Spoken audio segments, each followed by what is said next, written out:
Attaque terroriste à Paris contre Charlie Hebdo. Attaque contre la liberté de la presse. Bonsoir mesdames et messieurs et cordial bienvenue à notre commentaire médiatique.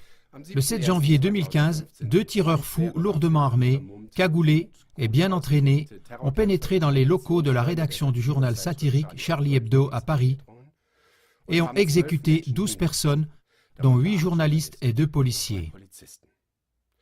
Le président de la République française, François Hollande, a parlé d'un acte terroriste et les masses-médias occidentaux parlent à l'unisson littéralement d'une agression contre la liberté de la presse. Le journal satirique Charlie Hebdo était connu pour ne connaître aucune limite lorsqu'il s'agissait d'outrager l'islam ou l'Église catholique. C'est ainsi qu'en 2006, Charlie Hebdo avait publié les caricatures danoises très controversées de Mahomet et qu'il a été en procès avec l'Église catholique un nombre innombrable de fois.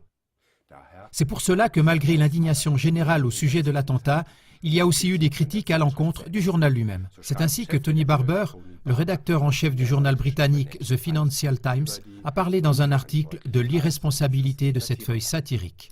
En ce qui concerne la liberté de la presse, pour laquelle nos médias s'investissent maintenant avec autant de véhémence, il semblerait que dans des situations similaires à d'autres endroits, ils ne le prennent pas autant au sérieux. Par exemple, en 2013, le Stuttgarter Zeitung avait essuyé de violentes protestations lorsqu'il avait publié une caricature du Premier ministre israélien Netanyahou